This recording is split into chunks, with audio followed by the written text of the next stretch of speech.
pour ces quelques minutes de retard. Et voilà. Bon, disons que d'une certaine façon, ça a permis aussi à certains qui couraient un peu pour être à l'heure, pour voilà, terminer, en tout cas garer la voiture, trouver le parking, s'asseoir à la maison, dénouer la cravate, ça leur a permis quand même de ne rien rater de cette entrevue. Ça fait longtemps que je n'ai pas fait de live streaming, c'est le tout premier sur cette page.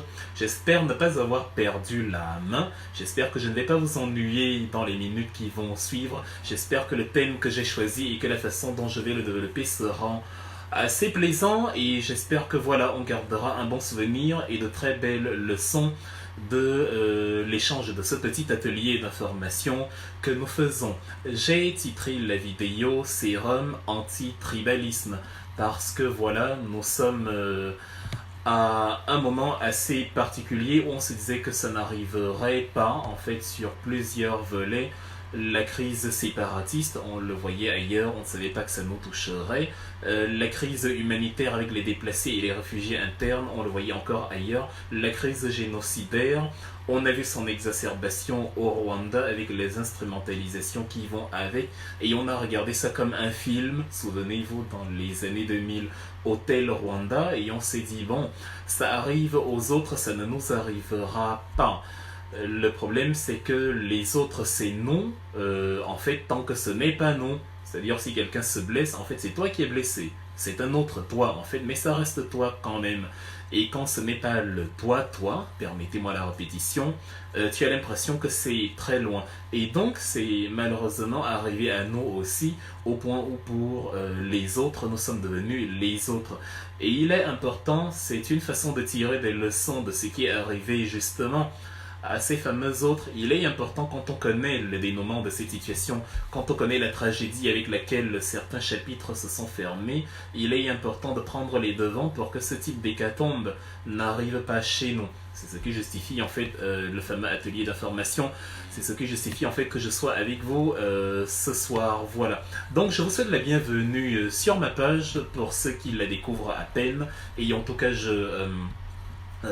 souhaite encore un rebonjour et une re-bienvenue à ceux qui de toute manière ont l'habitude d'être là avec moi. Donc, nous allons parler aujourd'hui, comme j'ai dit, du tribalisme grosso modo et je me suis dit qu'on va le découper en plusieurs petites sous-parties où on va définir, en tout cas on va voir deux ou trois choses dans leur définition réelle, c'est-à-dire pas ce qui est dans les livres, mais ce que nous vivons dans le concret au pays, au Cameroun. C'est pour ça que je disais qu'on va commencer par définir ce que le tribalisme n'est pas, parce qu'il y a beaucoup de choses qui peuvent prêter à discussion, à confusion, mais qui ne sont pas encore du tribalisme, qui sont des comportements, des préférences identitaires, mais qui ne sont pas encore la haine de l'autre. Et après, on va donc parler de ce fameux tribalisme-là, cette fameuse haine de l'autre. Qu'est-ce qui distingue le comportement ordinaire de diversité de ce qu'on appelle le tribalisme? Et après, on va voir la véritable forme de tribalisme que nous avons en réalité dans notre pays, le tribalisme d'État, le tribalisme artificiel, celui qui est fabriqué par une certaine élite pour certains intérêts. On va entrer dans les détails au fur et à mesure.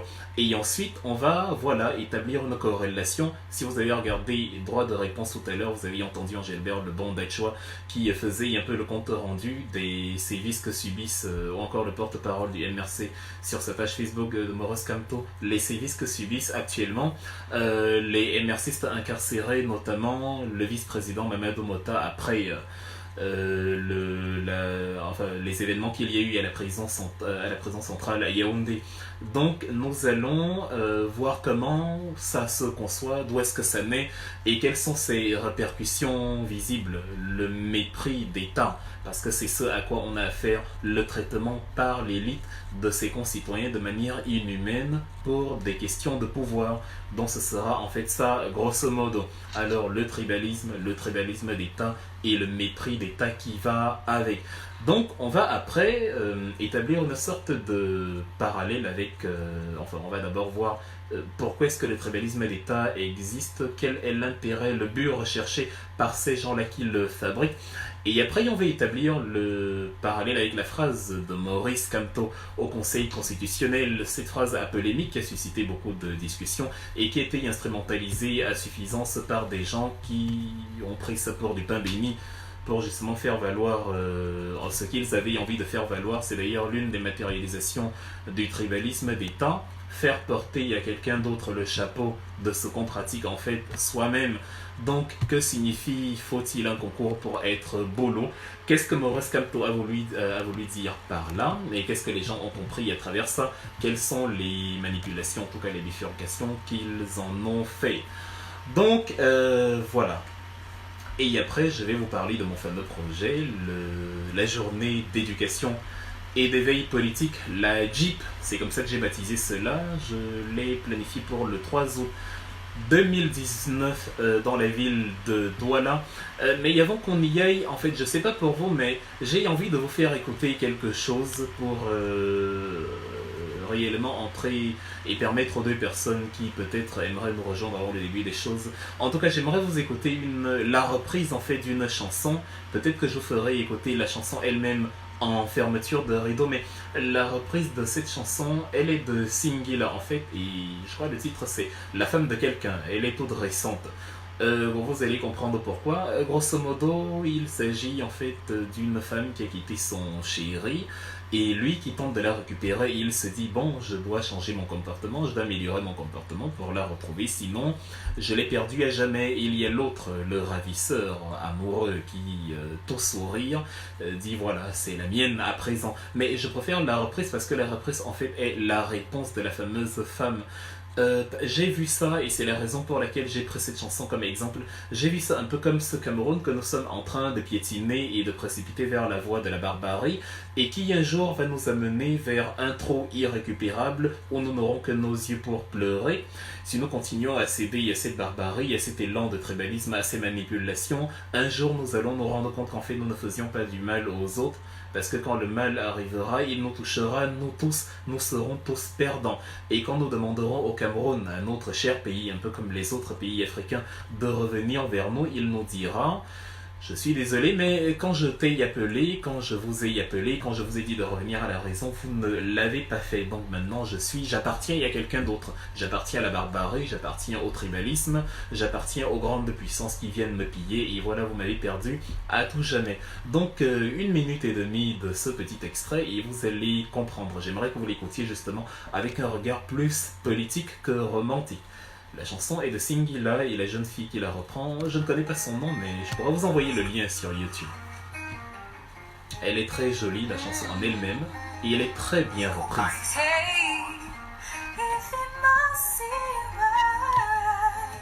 Tu m'as toujours trouvée belle, même si je le savais déjà.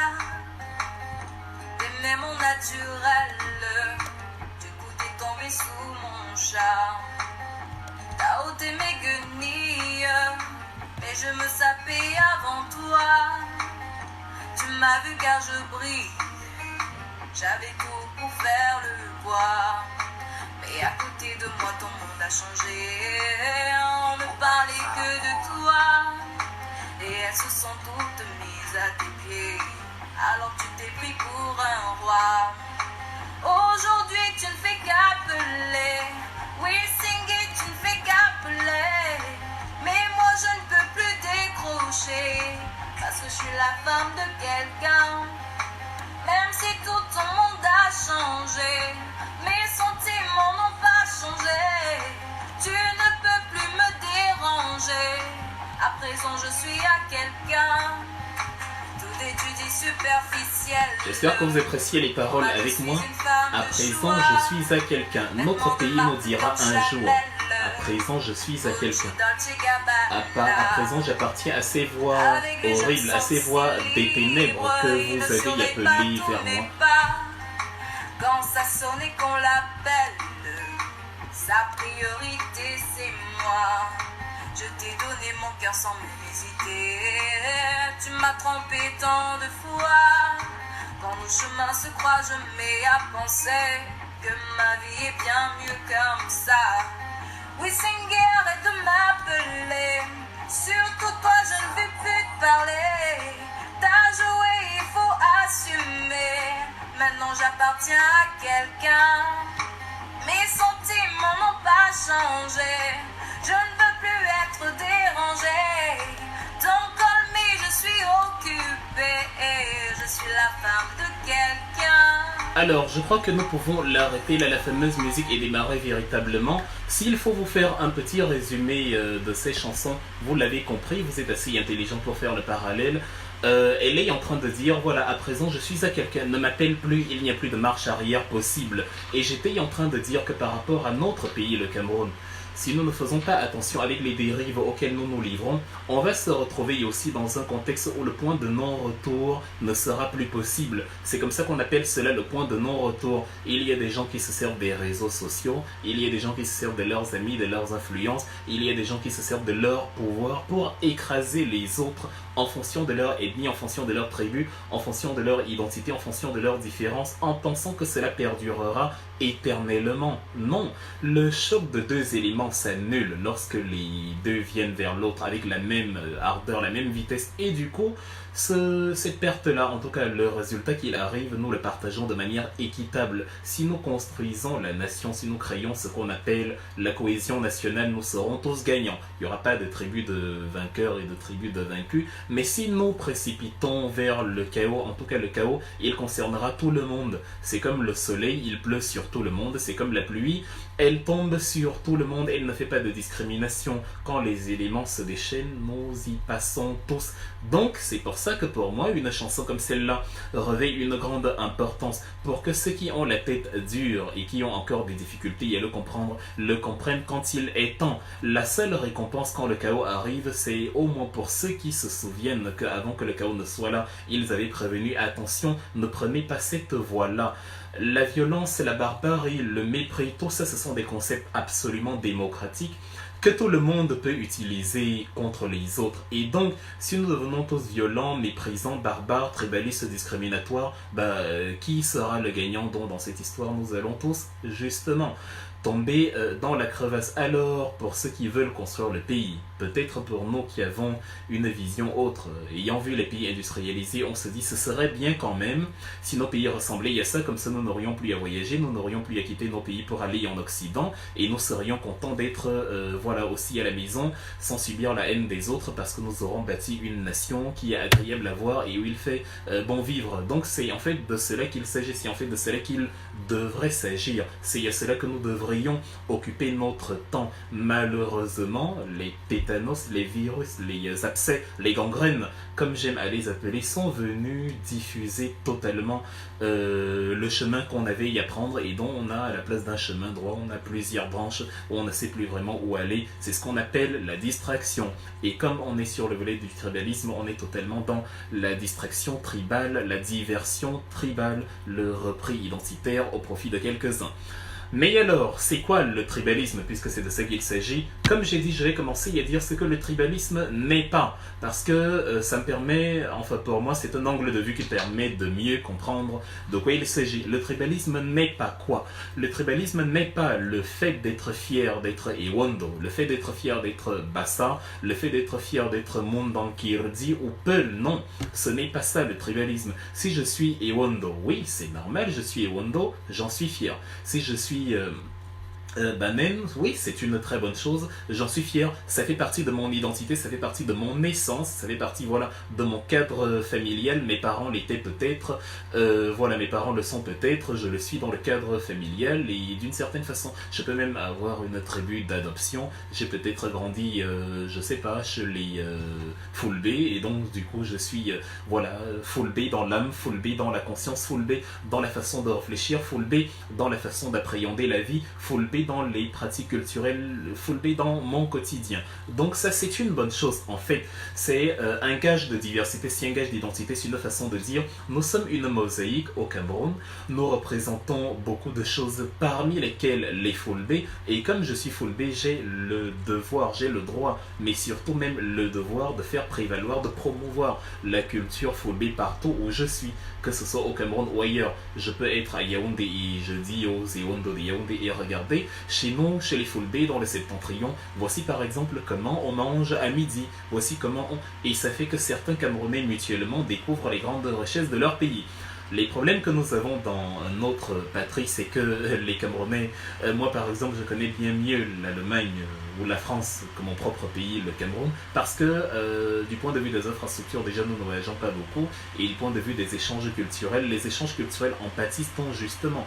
C'est seulement quand on est dans des villes cosmopolites, hétérogènes comme Yaoundé et Douala, qu'on fait la rencontre avec cette mixture, dans les grandes villes du moins, et que voilà, on sent que oui, on a une petite idée de ce que sont les autres tribus. Mais si j'ai grandi, je sais pas, si j'ai grandi dans une petite localité, quelque part derrière Cotin, peut-être que les seuls que je connais là-bas, ce sont les Étones, et du coup, bon, je n'ai pas eu beaucoup d'interaction avec les autres. Il y avait peut-être le Topori qui vivait en face, il y avait le Sénégalais qui venait de temps en temps, et ainsi de suite. Mais il n'y a pas vraiment eu la mixture qu'il faudrait pour que je comprenne, pour que je vive dans mon quotidien la multiplicité d'ethnies, le melting pot qu'est mon pays, et que je profite de sa fameuse diversité. Donc, c'est une bonne chose de prime abord, cette tribalité-là, voilà, cette acceptation du fait qu'on est d'une essence particulière dans un pays qui a plusieurs essences. Il y a les Bassa, les Boulous, les Mondans, les Topori, les Peuls, dont je suis l'un d'eux, et c'est une excellente chose. Je le vends, je le promeux en interne et encore mieux en externe. J'éprouve toujours beaucoup de plaisir quand je suis devant les Européens et que je leur dis attention, vous avez l'habitude de demander est-ce qu'au Cameroun, enfin c'est quoi le Cameroun, est-ce que bon c'est quoi comme pays, est-ce que c'est une île, est-ce que c'est un lopin de terre. Moi j'éprouve du plaisir à leur dire non seulement chers Allemands, mon pays en termes de superficie est plus grand que le vôtre, mais en termes de langue et de culture, on a certainement plus de langue et de culture que toute l'Union européenne réunie, peut-être même en incluant les pays qui ne sont pas de l'Union européenne. Donc cette approche-là, elle est très bien, cette façon de voir la vie, elle est une très bonne chose à mon sens, parce que elle montre que voilà, on vient de quelque part, on vient toujours de quelque part, et donc on est fier de ce quelque part là d'où on vient, ça apporte une richesse, ça apporte un partage, ça alimente les conversations, c'est bien, n'ayez jamais honte de le dire. Je suis Bamileke, génial, je suis Bamileke et fier de l'être, oui, je suis Bamoun et fier de l'être, je suis Douala et fier de l'être, je suis Ewondo, Eton, Mangissa et fier de l'être. Tant que c'est bon, le fait d'assumer son identité, le fait d'assumer son essence et le fait de le partager dans un esprit de fraternité, c'est même la chose à faire, c'est même le remède anti-discrimination. Chacun découvre que, j'ai vu par exemple que les Peuls savent très bien tisser, mais c'est excellent, j'aimerais bien, chaque fois que j'ai un truc à tisser, plutôt que d'acheter chez, je sais pas, Gucci ou Chanel, ou dans quelques marques de luxe que ce soit, je vais plutôt aller voir mon ami Peul. Et comme ça, on se partage les bonnes habitudes et on supporte nos mauvaises habitudes parce que les bonnes habitudes dominent sur les mauvaises. Voilà comme ça que je conçois la vie. Voilà comme ça que je conçois l'ennemi, la tribu. Je ne me suis jamais senti plus proche, outre mesure, d'un frère du village prétendu que de quelqu'un qui vivrait dans le Septentrion. Et nous allons voir tout à l'heure que c'est parfois d'ailleurs les fameux frères du village qui, pour manifester leur différence et leur grosse ouverture envers d'autres personnes, c'est eux qui te disent ne te mélange pas avec ceux-là parce que eux ils sont différents. C'est l'esprit même d'un tribaliste de vous dire ne te mélange pas avec les tribalistes. Quelqu'un qui combat le tribalisme va plutôt vous dire ces gens-là sont tribalistes, montrons-leur qu'on est différents, acceptons-les comme ils sont, et ils seront très surpris de voir que nous ne faisons pas de distinction particulière entre nous et eux. C'est simplement s'ils nous disent on ne veut pas vous voir, allez-vous-en, on ne force pas l'amour. On va dire bon, ok, chacun reste dans son coin, sans animosité aucune, disons qu'on ne se gêne pas simplement par la présence les uns des autres. Mais voilà l'esprit que moi je cultive, c'est le meilleur des champs sociaux, c'est le seul champ que je cultive et que je vous exhorte à cultiver. Maintenant, il y a des volets dans cette fameuse tribalité-là, des comportements, comme j'ai dit, qui ne sont pas du tout tribalistes, mais qui sont discutables. Par exemple, il y a des familles qui vont vous dire nous, par exemple, ici, nous ne voulons pas que tu épouses quelqu'un qui vient d'une autre tribu. On va dire tout dépend de l'état d'esprit. La plupart du temps, je ne considère même pas ça comme du tribalisme. Tout dépend, comme j'ai dit, de l'état d'esprit. Il y a une sorte de jalousie culturelle, il y a une sorte de volonté de préservation des acquis ancestraux qui fait que certains parents vont se dire bon, nous nous, les Bamoun, on a une très longue tradition avec tout ce que ça comporte. Et si par exemple, bon, à outrance, il y a par exemple déjà un frère qui a épousé une Kirdi, il y a une autre qui a épousé un Topori, il y a une autre qui a épousé un Doualayer.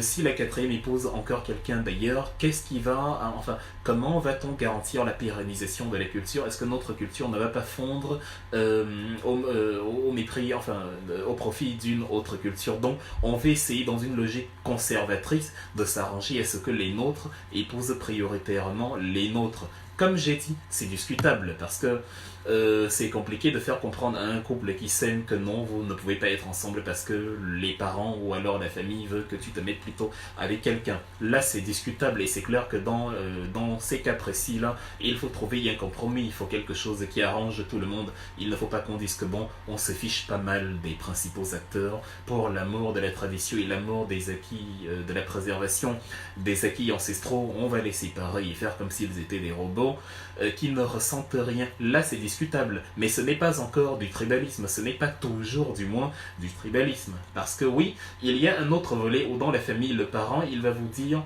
hors de question, ces bolos là, je ne les veux pas, ces étones là, je ne les veux pas, ces bassas là, je ne les veux pas, ces peuls là, je ne les veux pas, ces congolais là, je ne les veux pas, ces lingala, kikongo, badundu, je ne les veux pas, parce que voilà, ils sont méchants, ils sont bêtes, ils sont faux, ils sont laids, ils mangent mal, ils sont mal élevés, voilà ce genre de choses. Et c'est ça qui nous amène, ce type de comportement, c'est ce qui est en fait le tribalisme. Parce que le tribalisme, c'est quoi? C'est le rejet systématique de l'autre sans justification aucune. On rejette d'abord et on justifie après. Et la plupart du temps, les justifications ne sont même pas fondées sur des bases logiques. Les justifications ne sont même pas fondées. On justifie parce qu'on n'aime pas tout simplement. Quand tu demandes, mais pourquoi la personne te dit, le père, la mère te dit, non, je ne veux pas un point, c'est tout. Ce n'est pas une façon de raisonner. Il faut d'humain à humain être capable. Si justement on estime que c'est bien de ne pas vouloir, il faut être capable de justifier pourquoi on ne veut pas. Ou du moins d'expliquer pourquoi on ne veut pas. Parce qu'obliger quelqu'un à faire quelque chose qu'il ne veut pas, ce n'est pas à le convaincre. Il peut céder à contre-cœur, mais il n'est pas convaincu. Il peut garder cette rancœur là pendant encore longtemps. Il faut justement parler. S'il y a ça que sert le verbe, s'il y a ça que sert la langue, s'il y a ça que sert la tête, il faut s'en servir pour des éclairages. C'est évite les malentendus a posteriori. Et donc, comme j'ai dit, voilà la définition du tribalisme. Je n'accepte pas l'autre et je ne lui trouve que des défauts pour justifier le fait que je lui suis supérieur, en tout cas pour justifier les affirmations selon lesquelles je lui serais supérieur, vu que je n'arrête pas de clamer c'est sur les toits, je n'arrête pas de le dire à qui veut l'entendre, nous les gens d'une dé, c'est noblesse, dignité, élégance, dont vous les, je ne sais pas, vous les gens de la Damawa, on ne vous aime pas, parce que vous n'êtes pas noble, vous n'êtes pas digne, vous n'êtes pas élégant, ou alors ceux de la Damawa qui disent que bon, vous les gens du sud, nous vraiment, on n'a rien à faire avec vous. Ça c'est très problématique, et c'est ça qui porte préjudice à une nation comme la nôtre, parce que à la fin, elle désavantage à la fin, elle ne fait pas que le pays profite de la diversité qui est la sienne, et donc plusieurs le jalousent. Beaucoup de pays, quand ils regardent comme nous sommes, beaucoup de pays, quand ils regardent l'Afrique, quand ils regardent le Cameroun, déjà la situation géographique en Afrique, quand ils regardent le contexte dans lequel nous évoluons, la diversité culturelle, la diversité religieuse et le fait que nous arrivons à progresser et à s'entendre malgré ces diversités-là, ils se disent waouh, j'aimerais bien savoir comment les Camerounais ont fait pour s'attendre comme ça. Ce sont des acquis que nous devrions garder, ce sont des acquis que nous devons, ce sont des acquis que nous devrions ne jamais perdre. Malheureusement, on s'est retrouvé dans un contexte où on s'est laissé entraîner dans certaines choses par certaines personnes et ça a conduit à des résultats contre-productifs. Dans la logique de résolution de ces problèmes, de sortie de ces problématiques, il faut que nous apprenions à réfléchir et à comprendre qu'est-ce que nous différencie de l'autre et surtout à comprendre que les différences avec l'autre sont un élément de richesse, un atout de progrès, un atout d'évolution, un atout de publicité nationale, un atout touristique. La diversité sociale est un atout touristique. Faites que les gens puissent venir chez vous en disant les gars, je suis je viens vers vous parce que j'ai vu qu'il y a, contrairement à chez nous, 200 groupes ethniques, j'avais jamais vu ça, donc je viens chez vous. On avait eu un problème récemment de devises. Peut-être que chacun pourrait contribuer à la rentrée de devises, enfin on a encore ce problème, à la rentrée de devises en faisant la promotion de son pays auprès des autres, en disant voilà on a un pays formidable, on est. Ça va mener des gens à entrer justement dans le pays pour visiter et en entrant ils apporteront l'argent qu'ils dépenseront sur place et ça nous fera des devises. C'est comme ça qu'on va contribuer aussi chacun à renflouer les caisses de l'État, ne fût-ce que à micro-échelle, parce que voilà, l'État c'est tout le monde. Donc c'est comme ça aussi que chacun peut donc contribuer d'une certaine façon par la promotion de la diversité ethnique à la, aux finances, à la macroéconomie, même si c'est à micro-échelle, à la macroéconomie de son pays. Pensez-y et sortez justement de ce tribalisme. La particularité avec le tribalisme, c'est le deuxième volet de ce que je voulais développer aujourd'hui, c'est qu'en fait, il n'existe pas vraiment, non. Et même si ça surprend, c'est le cas. Le tribalisme dans notre pays, le Cameroun, n'existe pas réellement. C'est pour ça que vous avez des... Enfin, malgré tout ce qui se passe sur les réseaux sociaux, vous avez l'impression que les gens ne s'entendent pas, ne peuvent pas se saquer, ne peuvent pas se supporter, mais vous n'avez pas encore entendu que, voilà, les habitants refusé il y a Douala de vivre les uns avec les autres parce que les ennemis sont défendus encore à Yaoundé ou à Bafoussam ou à Mayomessala ou à Ndikinemeki ou que sais-je encore. Les gens arrivent encore à aller prendre le sucre à crédit chez Moussa, à aller prendre le pain à crédit chez Aïsseto, à aller manger chez Boba lors de la fête du mouton, à aller participer par curiosité, peut-être un ami qui a invité une cérémonie qui s'est passée après le Ngondo et moi je suis allé, moi un Bamileke ou un Bolo ou un Tupori, je suis allé voilà à cette soirée de gala là pour y participer parce que mon ami m'y a appelé parce qu'il est mon ami, même s'il n'est pas de la même tribu, ce n'est pas le plus important. Bref, ce melting pot là, ce méli-mélo là, c'est une très bonne chose. Nous devons justement continuer à le cultiver. Ce qui est venu y apporter des problèmes à notre pays, c'est ce qu'on appelle le tribalisme d'État. Ça veut dire, ceux qui sont chargés de réguler l'État, c'est enfin la deuxième partie de l'État, donc le gouvernement. Parce qu'une partie de l'État, c'est non la population. Cette deuxième partie de l'État là qui est chargée de gouverner, qui est chargée de créer la cohésion sociale, en tout cas de manière régalienne, elle est venue nous apporter des choses pour ses intérêts personnels.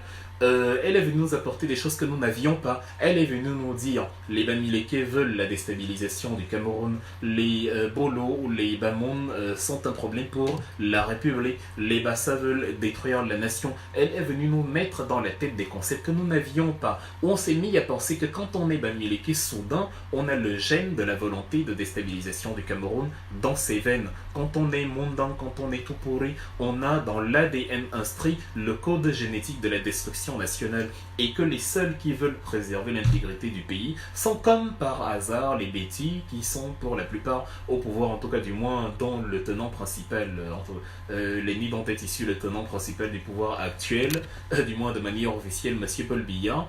C'est eux les seuls bons, c'est-à-dire ils sont ceux qui veulent l'intégrité camerounaise, ils sont ceux qui veulent le bien du Cameroun et on a mis la population dans un tel cocon où elle se retrouve dans l'incapacité de réaliser que sur les 37 dernières années, le pays court droit vers sa perdition. C'est un pays qui brûle. C'est un pays où tout brûle. La Sonara a brûlé, l'Emiad a brûlé, l'Assemblée nationale brûle, Kondengui brûle, le marché Congo brûle, Adouala. En fait, tout brûle. Les autoroutes ne sont pas achevées, les stades ne sont pas achevés, tous les sportifs ont des problèmes avec leur administration à cause des primes, les prisonniers sont maltraités, les gens sont torturés, l'eau ne fonctionne pas, l'électricité non plus, les accidents à répétition, le président est absent, des détournements de fonds sont devenus en quelque sorte la règle, la répression policière avec les libertés qui n'existent pas. Donc, un imbroglio absolu de mauvaises choses et des catombes qui nous arrivent et dont les architectes principaux sont ceux qui tiennent le pouvoir. Mais curieusement, ils ont créé une sorte de concept qui met dans la tête de la population que non, les méchants ce sont les autres. Ce sont ceux qui veulent déstabiliser le pays parce que nous, depuis 37 ans, nous avons tenu le pays tout droit. Nous avons conduit le pays vers le développement, vers l'émergence. Le Cameroun est devenu une grande puissance, une nation industrialisée. Et ces Bamileke là, ces anglophones là, ces autres là, eux, ils viennent, ils veulent détruire le pays. Donc c'est ça le tribalisme d'État. On a mis justement dans la tête de la population ce que les dirigeants sont eux-mêmes. Et c'est l'une des stratégies, c'est un peu comme ça qu'il fonctionne. Ça s'appelle le stratagème du gang de Malfra. Le stratagème du gang de Malfra, ça veut dire, moi, le Betty, je suis au pouvoir. Je prends, je sais pas, peut-être sur les postes à micro-échelle, les postes subsidiaires, je prends à 70% des gens de ma tribu, je les mets à ce poste-là, et sur les 30% restants, je crée une sorte de diversité. Au gouvernement, je procède un peu autrement, je prends 49% seulement de ma tribu, et toutes les autres tribus vont se partager les 51% restants, et ça crée encore une illusion, en tout cas une sorte de diversité, et donc je retourne quand même lorsqu'il y a un trouble vers mon ethnie d'origine et je dis aux gens de mon village, de ma tribu, de mon socle identitaire, regardez, ces Bamoun, ces Mbororo sont en train de venir mettre le pays à feu et à sang. S'ils prennent le pouvoir, vous n'aurez rien, donc ne laissez pas que le pouvoir nous échappe. Donc, que fait le grand de Malfra? Il arrive à faire croire aux gens de son village, en tout cas à la population, au Camerounais lambda, qu'il a le pouvoir. C'est lui le Camerounais lambda. En lui disant, si le Bamileke ou le Bamoun ou le Mundang prend le pouvoir, tu n'auras rien. Il fait en sorte que le fameux Camerounais lambda ne réalise même pas que déjà, il n'a rien, même avec son frère du village au pouvoir, il n'a rien du tout. C'est-à-dire, ce n'est pas comme si, et c'est d'ailleurs la discussion qu'on avait déjà lors de l'avènement du problème anglophone, ce n'est pas comme si dans la partie francophone on se portait mieux que dans la partie anglophone. Quand les gens étaient en train de dire quand les gens étaient en train de dire je suis en train de voilà enfin vous soutenez, vous les anglophones vous êtes en train de soutenir les amazoniens, enfin vous les francophones pardon, vous êtes en train de soutenir le gouvernement au lieu de soutenir les anglophones, vous êtes pire que les amazoniens, vous vivez dans une zone de confort et vous ne compétissez pas avec le mal que les autres subissent. Non, en fait il n'en est rien, il n'y a pas cet élément illusoire là d'une tribu favorisée par rapport à une autre. Absolument pas. C'est toutes les entités étatiques, c'est toutes les entités sociales qui sont marginalisées. Lorsque vous avez pris la route, je ne sais pas, qui partait d'un point A à un point B, vous vous êtes rendu compte que cette route-là n'était pas bitumée alors qu'elle était en zone anglophone. Lorsque les bus métalliques se sont effondrés sur l'axe Yaoundé-Douala, ce n'était pas dans la partie anglophone. Lorsque Ngannou Messi avait commandé pour 9 km d'autoroute 44 milliards, ce n'était pas en zone anglophone. En fait, nous subissons tous les mêmes sévices. Et c'est la même chose avec le tribalisme en lui-même dans le Cameroun entier, qu'on soit dans la partie francophone ou dans la partie anglophone. Ça veut dire les seules personnes qui profitent de ce système sont le fameux clergé politique du début, du dessus, ce que j'appelle précisément le gang de Malfra. Et pour conserver ses intérêts, le gang de Malfra dit aux Camerounais d'en bas, ne laisse pas l'autre prendre le pouvoir, sinon nous n'avons plus le pouvoir, sinon tu n'auras rien. Et le Camerounais lambda dans sa léthargie, parce qu'on lui a donné un petit bol de riz avec de la viande ou du poisson, et il se dit, bon, ok, ça va, il a raison, sinon je n'aurai rien. Sinon je n'aurai plus mon bol de riz avec le poisson ou la viande ou un petit whisky, je n'aurai plus mon bol de riz tous les 7 ans. Bon, il a un bol de riz qu'il a comme ça par septenat, et il se dit, ouais, ça me suffit, je peux être réduit à ça. C'est ça pour moi, avoir le pouvoir, avoir un bol de riz par septenat. Donc, et cette stratégie-là fonctionne à 100%. Malheureusement, nous sommes justement englués dans une sorte de naïveté et à outrance. Nous avons développé une faiblesse d'esprit absolue qui conduit à ce que ça marche. Par préférence ethnique, le Camerounais oublie la préférence sur programme politique. Donc, parce que mon ami Ewondo Bolo ou Mondang Topori Mangisa, je sais pas, m'a dit que le Bamileke, le Bamoun, le Peul aura le pouvoir à ma place et que je n'aurai rien, je préfère oublier le fait que quand j'ai regardé les programmes politiques des deux fameux acteurs, je me suis rendu compte que non, en fait, il était meilleur que celui de la fameuse personne en question. Mais bon, c'est mon frère du village, alors je vais le soutenir, lui. C'est l'hécatombe que nous vivons dans notre chère patrie, terre chérie. Et avec les esprits faibles, ça fonctionne. C'est donc ça les principaux objectifs que vise la fameuse stratégie du gang de Malfra. J'ai dit elle en vise deux principaux. La première, c'est détourner l'attention du bas peuple des principaux forfaits de cette administration-là elle-même. Vous l'avez vu avec le meeting de Bafoussam qui s'est tenu le 20 juillet 2019 au Cameroun, où la presse nous a révélé, la presse à charge, la presse à la solde du régime nous a révélé le lendemain qu'il s'agissait en fait de montrer à Kamto que l'Ouest lui tourne le dos.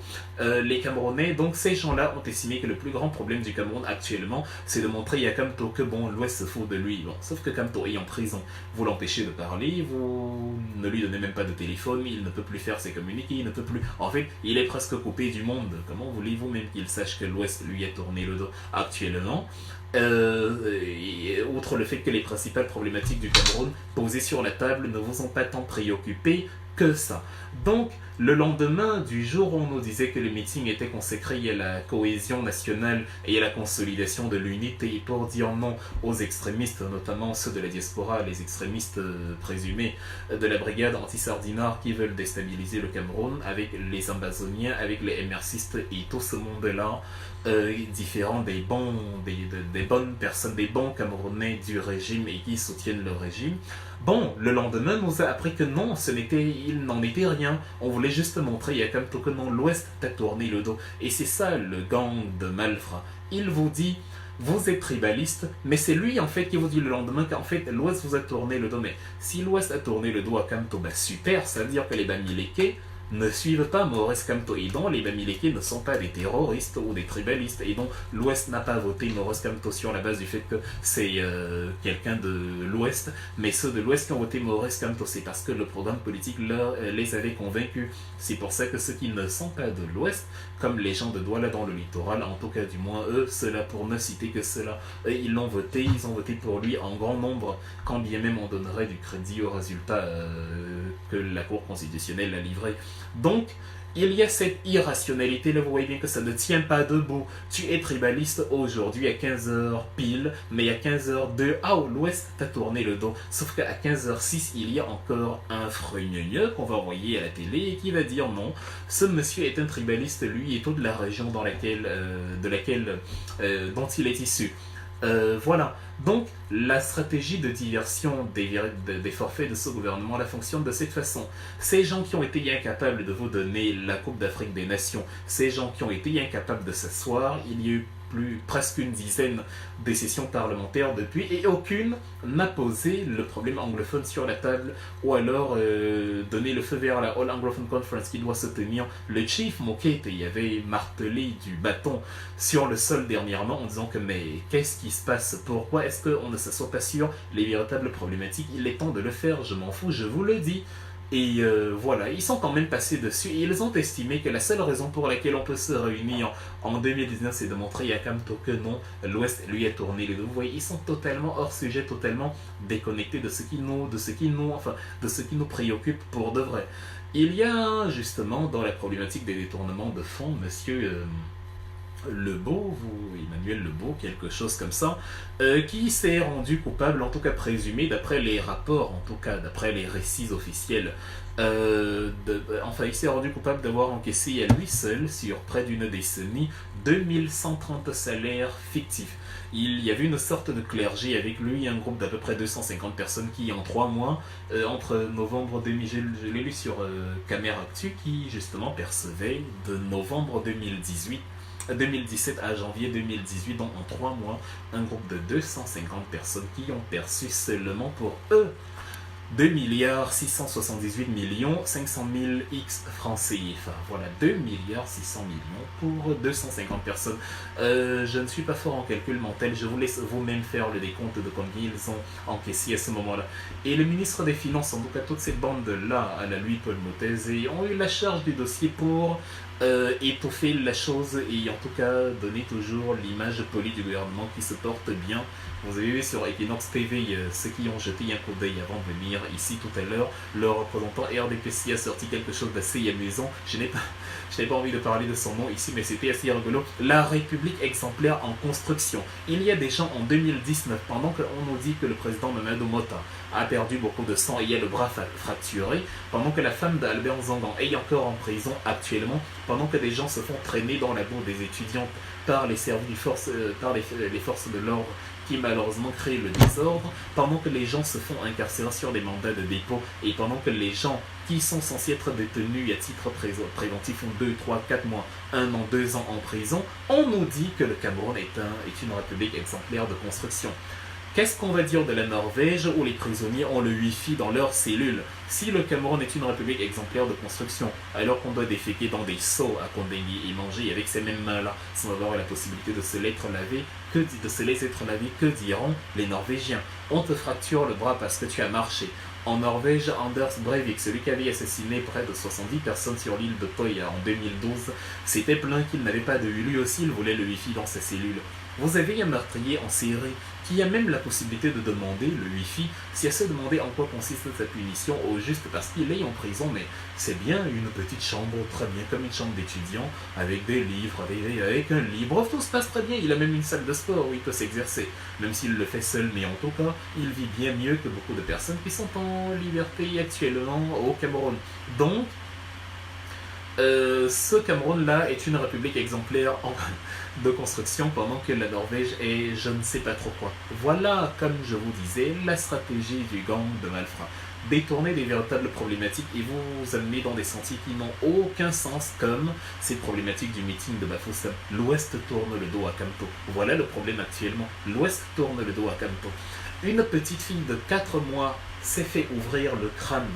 Un fonctionnaire enseignant d'histoire, de sciences, je ne sais plus trop, a vu sa tête qui roulait Yabamenda comme un morceau de caillou. Les gens s'entretuent des deux côtés et on trouve que non, il n'est pas nécessaire de s'asseoir sur la question anglophone. Concentrons-nous simplement sur le fait que l'Ouest tourne le dos à Maurice Kamto. C'est le plus important actuellement, c'est le plus essentiel. C'est pour ça que le gouvernement se réunit sur cette problématique. Et donc, voilà, c'est comme ça qu'il fonctionne, la fameuse république malfaisante du Cameroun. Et le deuxième objectif, justement, c'est de, je l'ai expliqué en fait en introduction tout à l'heure, c'est de transposer sur vous le reflet de ce qu'ils sont eux-mêmes. Je suis tribaliste, donc je dis que vous êtes tribaliste. Quand vous voyez, il y a des chaînes de télé au Cameroun où vous avez, je le dis ouvertement, vous avez la plupart du temps, ce sont des bêtises. Je suis Ekan Betty, fan du centre, alors je peux le dire sans sourciller. Une chaîne qui regroupe des bêtises sur son plateau pour parler mal des Bamileke. Donc une chaîne qui met un plateau tribaliste à outrance pour dire des autres qu'ils sont tribalistes. Mais mettez un plateau équitable, invitez trois, si vous voulez discuter des tribus, invitez une personne par tribu, prenez peut-être les 4 principaux groupes ethniques, je ne sais pas s'il y a les Douala, le groupe Bamileke, quel qu'il soit.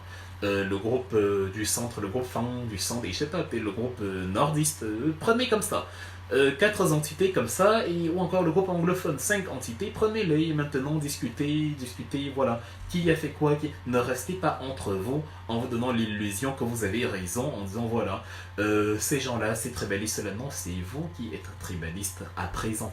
Parce qu'on ne fait pas de procès d'intention à quelqu'un en matérialisant exactement ce qu'on prétend lui reprocher. Et ils en ont envoyé beaucoup comme ça. Ils ont envoyé un Betty qui a écumé les plateaux télé en traitant d'autres de sectes baramiques, de zélotes tantinards, des insultes comme ça, bien habillés dans une grandiloquence idiote pour faire croire que non, ce n'est pas en fait de l'insulte. C'est comme un autre Betty qui dit sur le plateau non, je n'insulte pas, c'est un jeu de mots, ou un autre Betty qui va dire sur le plateau, vous savez, Jésus-Christ a eu besoin de raser un peuple pour se constituer un autre. Et après on prend un autre qui n'est pas Betty, mais comme on lui donne des fonctions régaliennes, on l'amène sur le plateau pour qu'il donne l'illusion d'objectivité, mais il fallait qu'il le fasse avant d'être ministre, entre guillemets, parce que ministre parfois rime avec sinistre. C'est un véritable sinistre humain auquel nous avons affaire dans cette république exemplaire de construction. On a des véritables clones de Pinocchio dans le gouvernement. Donc, on va dire, comme on a dit que Jésus avait rasé des dieux, je sais pas, avait rasé un peuple pour créer un autre, on va dire là-bas que Hitler a rasé un peuple pour justement épurer les juifs de leur arrogance. Voilà les références des gens. Sodome et Gomorrhe, Adolf Hitler, il faut, voilà la République en construction. Dieu a rasé un peuple, Sodome et Gomorrhe, on a brûlé. il leur aussi a rasé les camps de concentration. Le feu, en fait, le feu, comme le parti qu'ils soutiennent, les flammes, en tout cas le feu, ils veulent tout brûler. C'est pour ça que tout brûle actuellement, même si on vous dit que les brûleurs sont ceux qui ont marché et qu'après on va torturer. C'est ça le deuxième objectif. Ils utilisent la méthode du reflet, mettre sur vous ce qu'ils sont vraiment. Donc évidemment, la violence n'engendrant que la violence, il y a des brebis galeuses partout. C'est pour ça, comme j'ai dit, je ne me sens pas plus proche d'une ethnie qu'une autre. Vous allez trouver des Bamileke idiots et foncièrement tribalistes qui ne vont d'ailleurs pas le cacher, comme vous allez trouver des Bolos, des Bassa, des Bafang, des Topuru, des Mondans, tout aussi idiots, qui pensent que pour faire valoir l'intelligence, il faut dire que les autres sont des sous-hommes, il faut déshumaniser en fait l'autre. C'est une façon, en tout cas c'est une façon de, c'est-à-dire c'est une façon de, pour eux, pour eux, c'est une sorte de philosophie de vie. Et l'avantage quand on est devenu imperméable à la honte, c'est qu'on peut dire certaines choses comme ça sans être gêné et se croire intelligent. Après, on peut répéter une stupidité à outrance et penser qu'on a raison. Comme la fameuse Anne sur la République exemplaire de construction. Tu as envie de demander à cet individu, mais quand tu te regardes au miroir, tu penses ce que tu viens de dire. J'ai un grand respect. Je suis très jaloux, en général je ne le suis pas, mais je suis très jaloux des RDPcistes. Et là, je n'ai pas honte de le dire, puisqu'il faut parler de... Je suis très jaloux de... Et ce n'est pas une façon de parler, je suis vraiment très jaloux. Parce que moi, j'ai honte plusieurs fois dans ma vie, j'ai même honte plusieurs fois par jour. Il y a des erreurs que j'ai commises dans ma vie, comme tout le monde d'ailleurs, que j'aimerais bien balayer. C'est-à-dire, si je pouvais remonter le temps, je me dis non, je n'aurais pas fait ça, j'aurais fait ça autrement. Il y a des souvenirs, quand ils me reviennent en mémoire, je me dis oh là là, c'était totalement embarrassant, oh là là, vraiment, je n'aimerais pas, il y a des choses que j'ai faites où je me dis pourvu que ça ne se sache pas. Il est en fait comme tout être humain.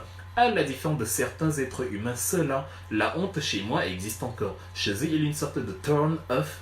C'est-à-dire, il y a une sorte de turn-off qu'ils ont appuyé et du coup, c'est turn-off. Vous pouvez parler avec un RDPciste pendant 8 jours. Vous pouvez parler de n'importe quel sujet. Il peut vous dire que mon t-shirt est vert et maintenir son avis 8 jours plus tard, jusqu'à vous amener même à douter de la blancheur de ce t-shirt. Parce qu'il vous aura dit non, le t-shirt est vert. Et il y tient, même si c'est blanc. Quels que soient les tests qu'on aura effectués, vous dire non, il est blanc. C'est pour ça qu'on vous parle de République exemplaire de construction quand les femmes de ménage sont en prison, quand on amène des faux en prison. C'est possible uniquement. Mon prof de maths au collège disait si et seulement si. Non, il disait même si et si seulement si on est imperméable à la honte. Et c'est ce à quoi nous avons affaire actuellement. Et après, il y a une raison bonus, si vous voulez, parce qu'il y a deux principales raisons des tribalistes d'État. Il y a une raison bonus qui consiste à... En fait, ils le font pour dédouaner totalement, et en tout cas, tourner le regard des gens de l'autre côté, plutôt que de les laisser regarder le coupable en chef. En l'occurrence, ici, c'est Paul Biya, bien sûr. Il prétend être le président de la République et pour les RDPcistes, il est garant de tout ce qui est bien au Cameroun. Donc, il faut qu'il soit en mesure de supporter et d'assumer aussi qu'il est garant de tout ce qui ne se passe pas bien au Cameroun. Donc, s'il y a ces problématiques tribales, c'est parce que l'architecte en chef y concourt. Et l'architecte en chef, quelle est la problématique que nous avons actuellement avec l'architecte en chef? C'est que, je ne sais pas, peut-être je l'ai fait le matin, je ne sais pas si vous y êtes allé. Il y a eu la mutinerie, enfin, je ne sais même pas pourquoi on appelle ça mutinerie. Mutinerie, c'est quand ça vient justement d'un corps du service public, les fonctionnaires ou les militaires de l'armée qui sont censés obéir à des ordres régaliens de manière hiérarchique administrative et qui décident de ne plus le faire. Par exemple, quand on dit à un militaire tire sur tel, il se mutine en disant non, je ne vais pas lui tirer dessus, je ne vais pas faire ça. Donc en tout cas, malgré avec tout ce qui s'est passé, justement l'actualité brûlante de l'heure, le refus de dialogue, l'exacerbation des tensions et la propagation du tribalisme à outrance, il n'y a pas un statement de Paul Biya, il ne fait pas de sortie, en fait c'est comme si on lui a interdit la parole, il ne sort pas, c'est un président fantôme. Bon, les Camerounais trouvent ça normal, nous on vit dans des pays où tu es dans l'embouteillage avec la chancelière, elle passe et après vous reprenez, vous continuez à rouler, parfois même, enfin elle passe et supporte l'embouteillage avec vous en plein Berlin. Le pays le plus puissant d'Europe, 4 000 milliards de dollars, produit intérieur brut de l'Allemagne. Le Cameroun, 30 milliards de dollars. La fortune du Cameroun est 3 fois inférieure à celle de Bill Gates, à lui tout seul. Mais le président d'un pays comme celui-là se prend pour un demi-dieu, il ne vous parle pas.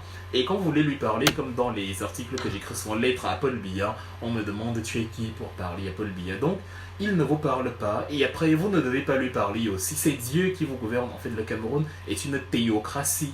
C'est-à-dire, c'est une théocratie en sous des oripeaux de république. Donc, Paul Biya, qui ne parle pas, parle quand même sur Facebook. Et je crois que c'était hier, en jetant un œil sur sa page Facebook, il était en train de parler d'un accord qui a été ratifié le 15 août 1996 à La Haye, aux Pays-Bas. Tenez-vous tranquille et ne riez pas. C'est l'accord pour la conservation des oiseaux migrateurs d'Afrique-Asie, quelque chose comme ça. Accord sur la conservation des oiseaux migrateurs d'Europe-Asie ou Afrique-Asie, je sais plus. En tout cas, quelque chose dans ce sens.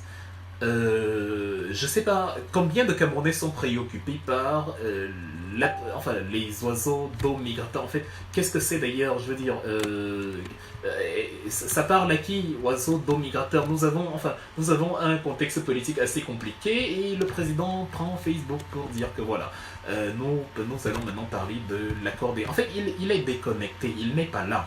C'est-à-dire, j'ai fait dire Ferdinand Ngongo pour parler de la page Facebook, mais disons Paul Biya. Accordons-lui le bénéfice du doute, ou le maléfice du doute si vous voulez. La protection des oiseaux migrateurs est donc devenue la principale préoccupation du Cameroun actuellement. Quand les humains ont les bras fracturés, ils sont couverts de sang, déportés vers des destinations inconnues, c'est peut-être écrit dans les lois. Quand il y a mutinerie en prison, prenez celui que la foule a acclamé pendant qu'il appelait il y a de meilleures conditions de traitement des prisonniers, amenez-les là on ne sait pas pendant 3 jours, torturez-le et ramenez-le dans une audience avec des fractures et des lésions. Absolument partout, c'est ce que la loi dit. On est dans la République exemplaire de construction.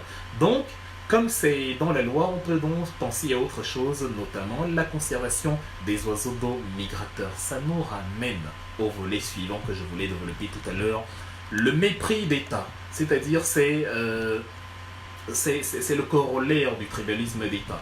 Le mépris d'État, ça veut dire le législateur écrit quelque chose, mais le tenant du pouvoir se dit qu'il est au-dessus du législateur, il est au-dessus de la loi, il peut donc faire ce qu'il veut.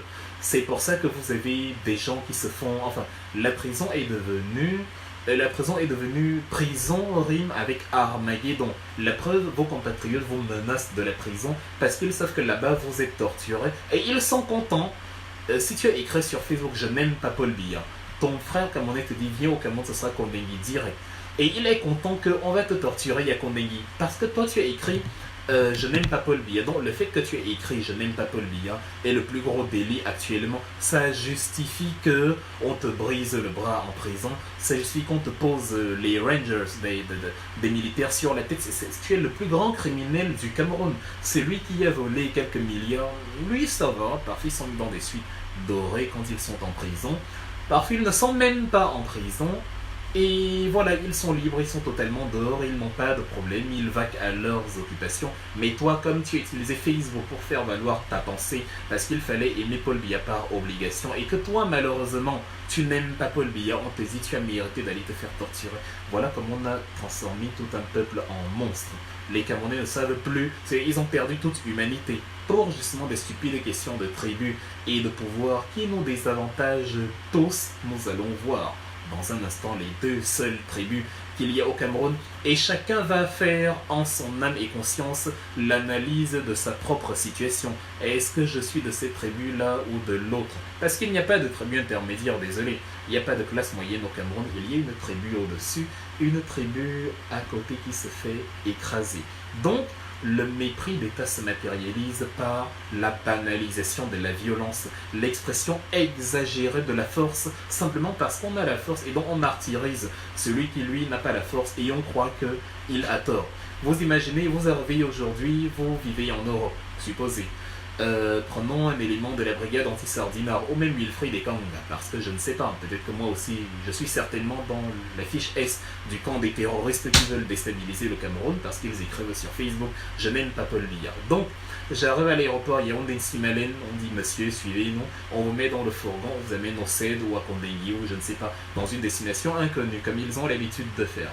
On vous torture, on vous tabasse, on vous maltraite, on vous brise quelque chose, peut-être même on vous tue. Et celui qui vous a fait ça est convaincu que lui, il est dans le vrai.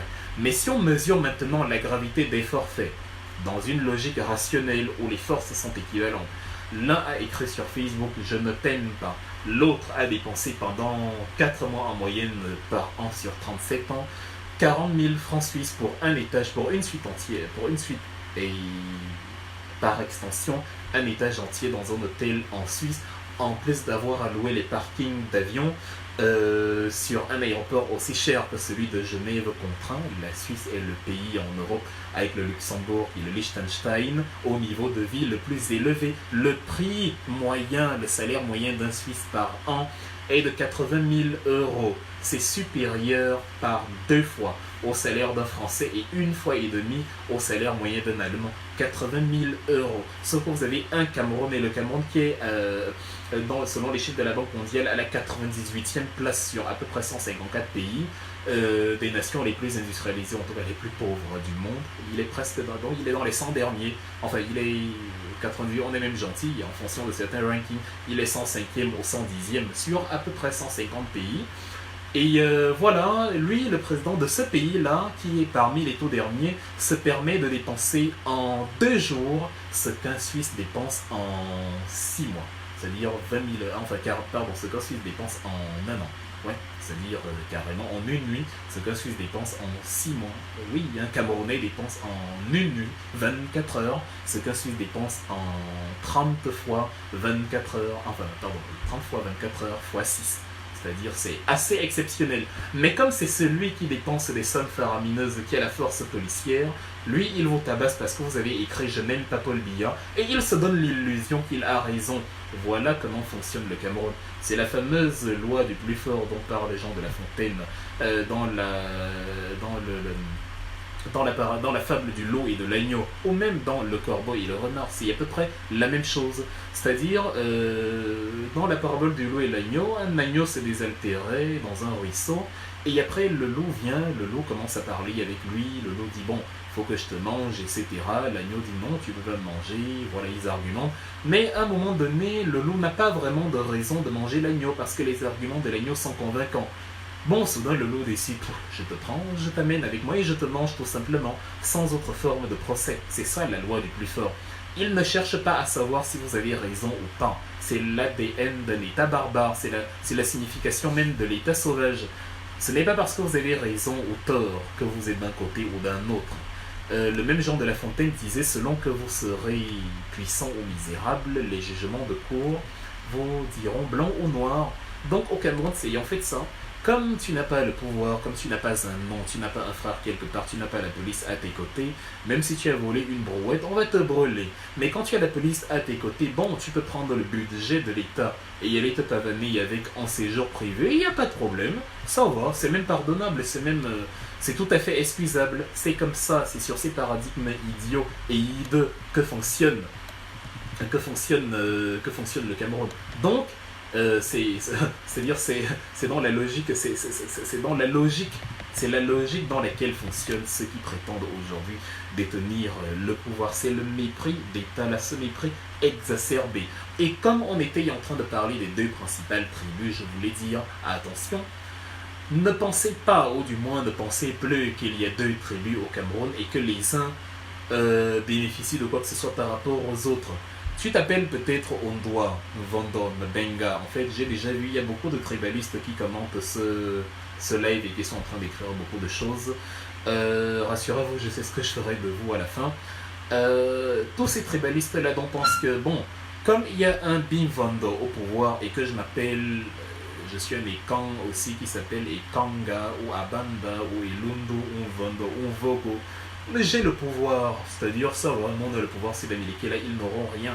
Non, faites un examen de conscience et regardez ceci.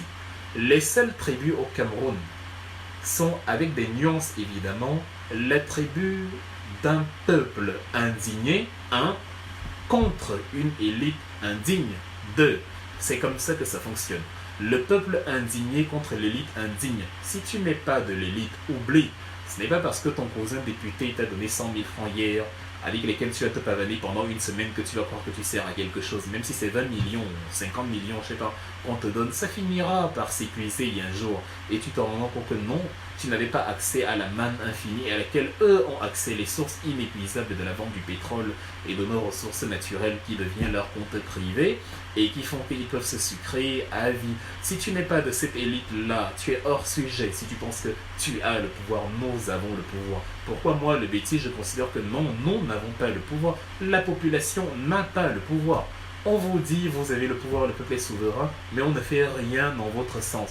Vous voulez marcher, tant que le slogan n'est pas Paul Biya, et yo Paul Biya, bravo, Paul Biya, félicitations, tant que ce n'est pas une motion de soutien, on décrète que vous troublez l'ordre public.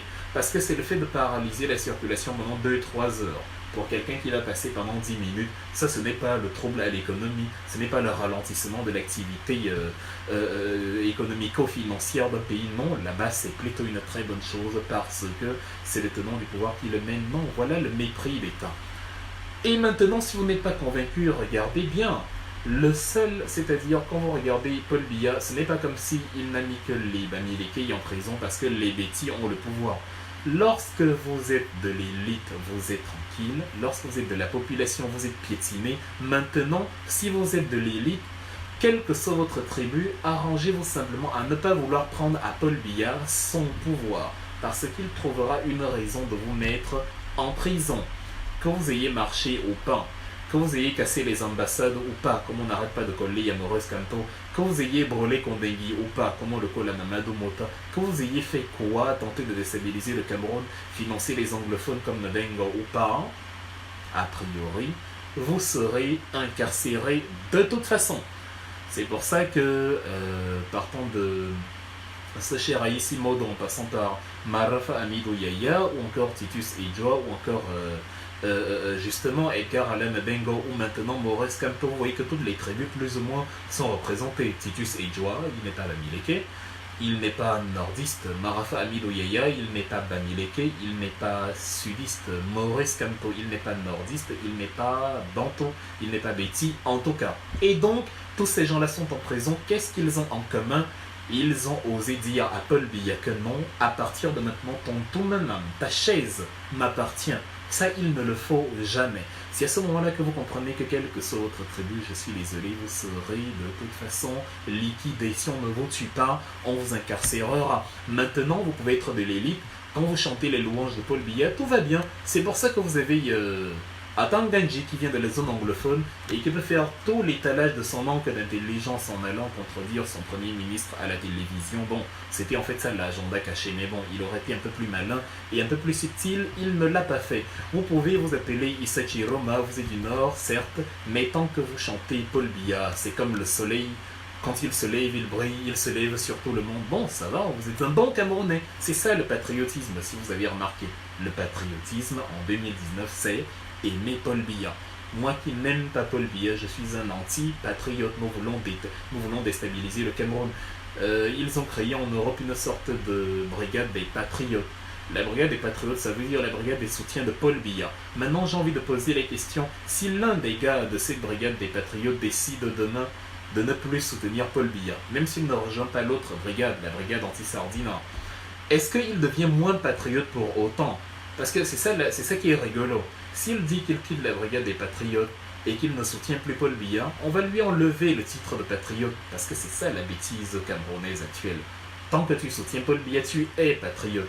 Tu es patriote quand tu dis que tout va bien, le Cameroun va bien, il se développe, on aura bientôt un TGV, les plans triennaux sont en cours, le DGSE a fonctionné, il est en train d'évoluer, oui, et voilà, on est sur la voie de l'émergence.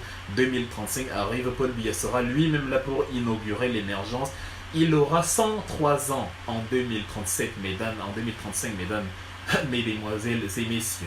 Donc, bon, nous attendons dans ce jour avec impatience, nous les fameux patriotes, nous les fameux anti-patriotes qui allons admirer le travail des braves patriotes qui vont développer le Cameroun au nez et à la barbe de ceux qui n'aiment pas le Cameroun comme eux. Voilà donc les véritables formes du tribalisme. Voilà le tribalisme d'État tel qu'institutionnalisé. Il n'a rien à voir avec le tribalisme qui part de l'identité, le tribalisme qui part de la préférence de soi. La préférence de soi, comme je disais en introduction, la tribalité, l'amour de ce que je suis, le Bamileke, le Bolo, le Hondo, le Bafan que je suis, sans discriminer les autres, c'est quelque chose de bien, et parfois la volonté de le conserver sans discriminer l'autre. C'est la problématique qui s'est passée dans le livre de Cheikh Hamidou Khan qu'il a écrit en 1961, L'aventure ambiguë, où on se pose la question sur l'école étrangère. Est-ce que ce que nos enfants apprennent à l'école étrangère, est-ce que ce qu'ils perdent en apprenant à l'école étrangère vaut ce qu'ils acquièrent comme connaissance? Fin de citation. C'est-à-dire, c'est la question que l'on se pose au village, la question que la grande royale se pose en voilà. Ce qu'ils perdent vaut-il ce qu'ils apprennent? Donc, l'essence culturelle que nous avons, est-ce que ça vaut la peine de la perdre? Est-ce que ce que nous allons apprendre, ce que le blanc va nous apporter, ce que nous allons acquérir de l'extérieur a la même valeur que ce que nous avons actuellement? Et la même problématique s'est posée dans un film.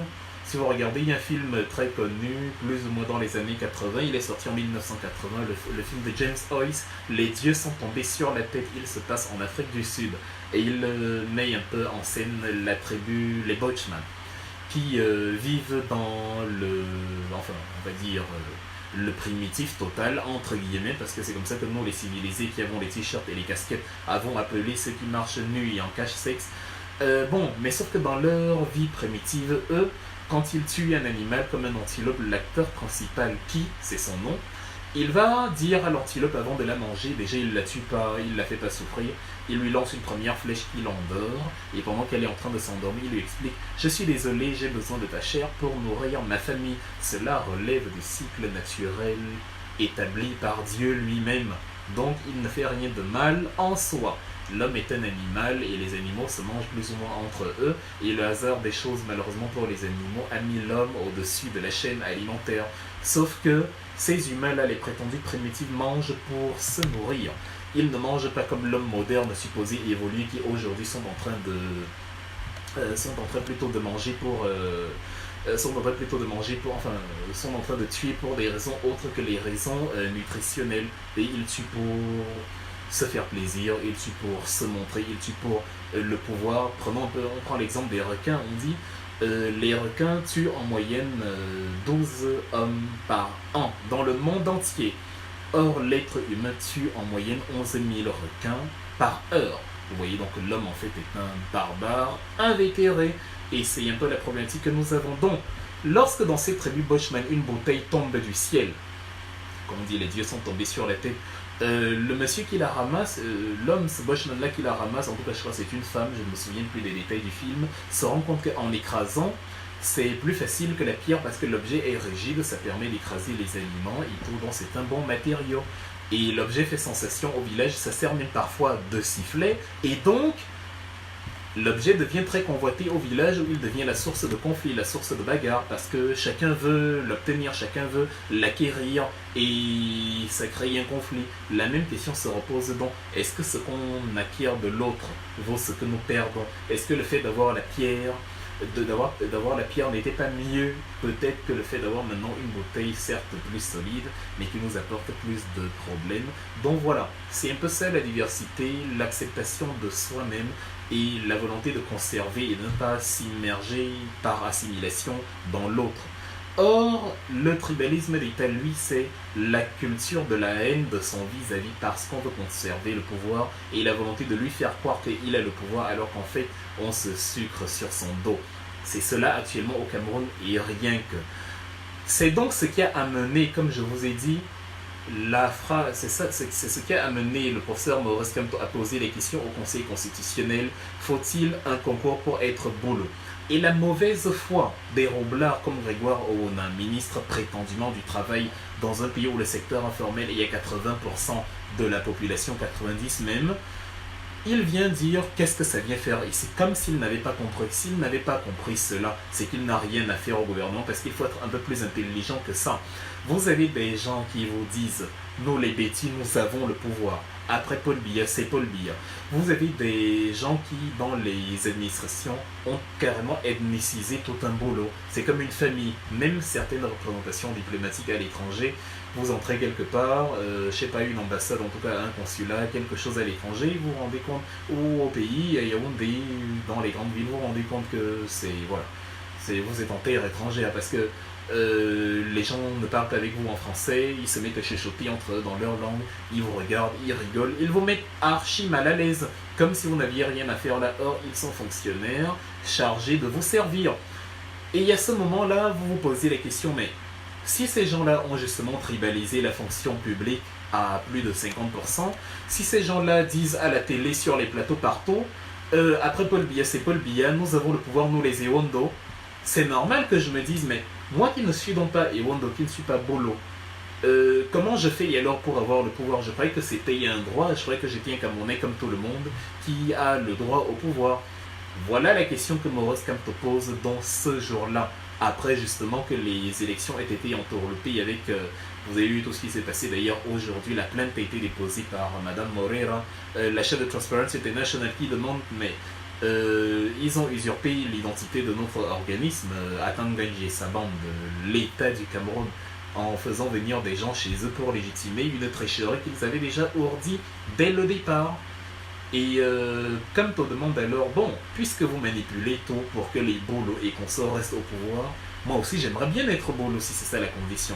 Faut-il un concours pour l'y être? Parce que je pensais qu'on est tous Camerounais et que voilà, je peux aspirer aussi à la fonction publique. Mais comme on a imbécilisé la population, comme on a imbécilisé les citoyens camerounais, vous avez des gens qui, tous les jours, même à la télévision, ils vous disent, ils arrivent à vous dire, c'est Kamto qui a ethnicisé le débat en tribalisant le Conseil constitutionnel. Ils sont incapables de vous justifier en quoi la phrase « Faut-il un concours pour être bolo ?» est une sorte, enfin, est un gage de tribalisme. C'est une question, parce qu'il est entouré d'une administration en majorité, justement, du moins sur la micro-échelle, peut-être que le gouvernement est constitué de ministres divers, du moins à 50%, mais en tout cas dans la micro-échelle, les principales administrations subsidiaires sont en fait des clergés familiaux. Et donc il pose la question, si vous voulez maintenant tribaliser comme ça une fonction au point de dire que non, de toute façon, vous les Bamileke, vous ne savez pas écrire, vous êtes nuls à l'école, vous ne savez pas gouverner, c'est nous les bêtis qui savons écrire, qui savons parler. Il y en a même qui ont commenté mes articles en disant cela, que regardez comment les bêtis savent écrire, regardez comment les bêtis s'expriment, regardez, les bêtis sont faits pour diriger le pays. Et ils pensaient peut-être que ça me ferait plaisir. Parce que je vais prendre ça comme un compliment, que ah oui, nous les bêtis on sait écrire, j'écris de bons articles parce que je suis bêtis, je parle bien parce que je suis bêtis, bon, on a la gouvernance dans l'ADN, mais non, celui qui a le meilleur projet politique doit gouverner le pays. Je ne veux pas savoir de quelle tribu il vient, je ne me sens pas proche de Paul Biya du tout, du moins du personnage politique, je n'ai rien à faire avec la personne, il ne m'intéresse pas du tout, lui comme sa famille. Donc, Maurice Kamto pose cette question-là alors, est-ce qu'il faut un concours pour être bolo? En fait, il est sur la plainte, il est en train de se lamenter, il se pose la question, mais vous avez tout verrouillé, qu'est-ce que ça veut dire? Je me sens abandonné dans mon propre pays, je suis Camerounais, mais on me dit que non, le pouvoir c'est pour les bolos. Est-ce que je dois faire un concours alors pour l'être? Voilà les questions qu'il a posées, voilà l'angle sous lequel il a abordé la chose. Ça aurait dû rester comme ça, mais ça n'a pas été le cas parce qu'il y a des esprits mal intentionnés qui ont transformé ce débat en autre chose, en quelque chose de totalement différent. Maintenant, c'est expliqué, maintenant vous avez compris, maintenant, c'est-à-dire maintenant vous avez la possibilité de vous placer vous-même devant le miroir et de vous poser la question, quel est l'élément, la version la plus plausible, ce n'est pas comme s'il l'avait fait cacher, tout le monde était là. Quel est l'intérêt pour quelqu'un qui veut le pouvoir d'aller tribaliser quelque chose alors qu'il est en plein contentieux en train de réclamer la victoire électorale? Quel est l'intérêt? Qu'est-ce qu'il gagnerait à faire ça? Il se plaint donc que ce sont les bêtis, les bolos entre guillemets qui ont le pouvoir. Il est donc dans un clergé constitué de bolos, on va mettre les guillemets en tout cas de ces bêtis-là. Il dit bon, on est au contentieux, voyons les résultats. Quel intérêt a-t-il à tribaliser le débat et à se tirer une balle dans le pied? Non. Vous l'avez encore vu lors du débat entre Bibo Nissak et l'autre Pinocchio. qui repart après sur sa page Facebook, qui dit voilà, je vous ai dit, après Biya, c'est Paul Biya. Ils le font tous les jours. Parce qu'il y a des gens qui disent que non, ce n'est pas ça, ce n'était pas comme ça, c'est ta version, c'est... Non, ils le font tous les jours. Aujourd'hui encore, des gens vous disent, après Biya, c'est Biya. Aujourd'hui encore, des gens vous disent, non, les bêtises, nous sommes faits pour gouverner. C'est hier que quelqu'un écrivait, j'ai supprimé le commentaire, parce que je n'aime pas ça, ça me rend allergique. C'est hier que quelqu'un écrivait encore sous mon commentaire, vraiment, les bêtises sont excellents dans l'écriture, l'art oratoire et la gouvernance. Bravo, Wilfried, tu es une fierté pour les bêtises. Bref, ce genre de choses. Et donc, voilà ces gens qui sont en train de faire ce genre de choses et qui vous disent oui, comme Toki a posé la question, faut-il un coco pour être boulot? C'est lui le tribaliste? Non, il était simplement en train justement de détribaliser une situation idiote où le pouvoir se transmet de gré à gré par ethnie, par groupe ethnique, par groupe régional, par situation. C'est-à-dire, voilà. Même le dernier des imbéciles devrait déjà s'en être rendu compte.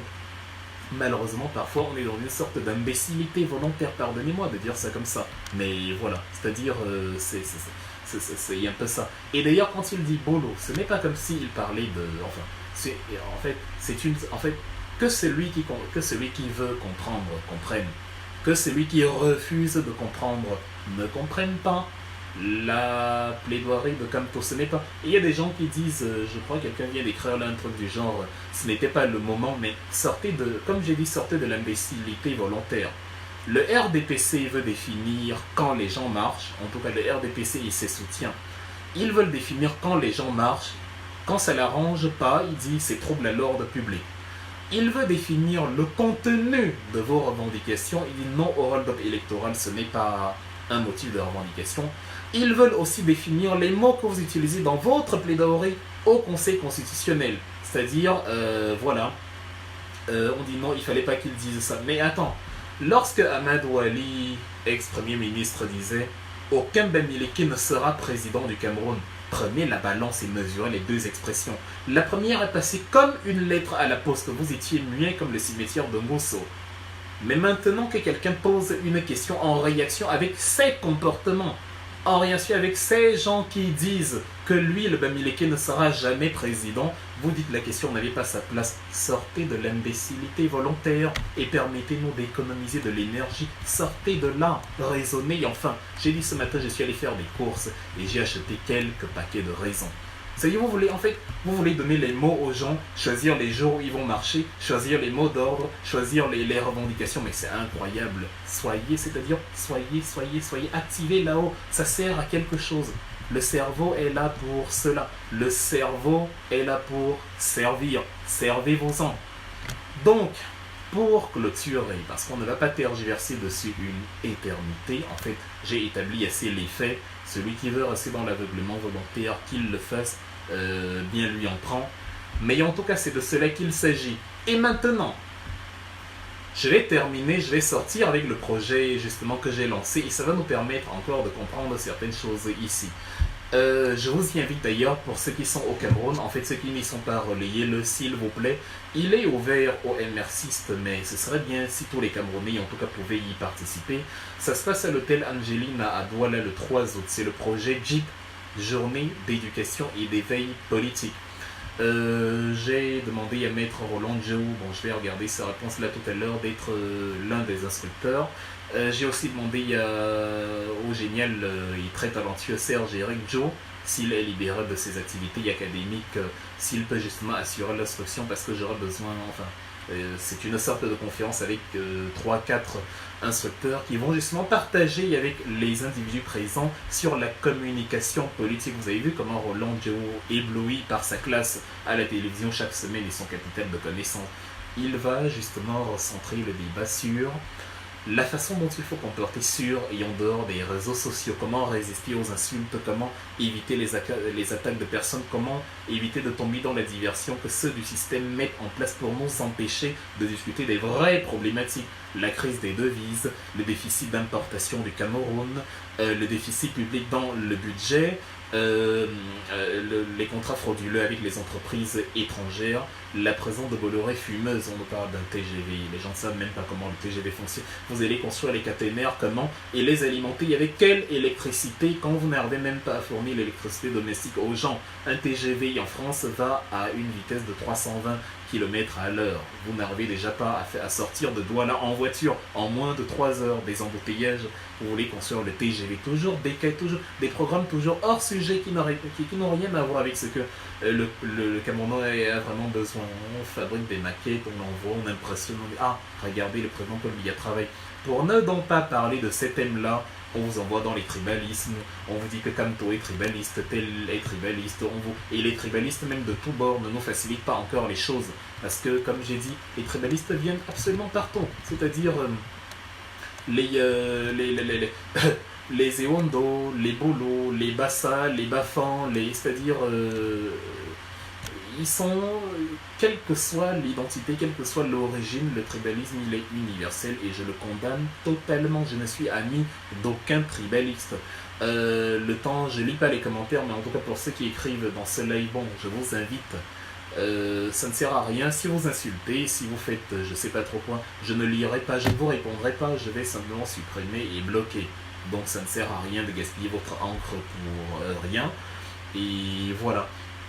Donc je ne visite jamais les lives des RDPcistes pour les insulter, donc ne venez pas ici, ça ne sert à rien, vous vous faites du mal à vous-même, parce que bon, je peux même plutôt vous amener à ne plus supporter Paul Biya vu que mes arguments sont plus solides et plus convaincants que les slogans qu'il vous balance tous les jours, parce qu'il n'a pas de programme politique et il veut embrouiller les esprits avec des gros mots et des grandes choses qui n'existent pas.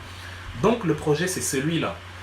Lorsque j'ai lancé, comme j'ai dit, ce projet JIP, Journée d'assistance et d'éveil politique, comme j'ai dit d'ailleurs dans un article, j'ai vu les RDPcistes venir m'écrire et qui disaient « Oui, Wilfried, vraiment, ces MRcistes-là, ces animaux, vraiment, c'est bien comme tu les réduis. Ils étaient comme une meute de chiens indisciplinés, qui insultent, qui se comportent mal. C'est bien de les rééduquer, vraiment, à apprendre les bonnes manières. » Ça sous-entend qu'au RDPC, en tout cas, je sais qu'ils ne sont pas du MRC, il y a les bonnes manières, ce sont des exemples du savoir-vivre.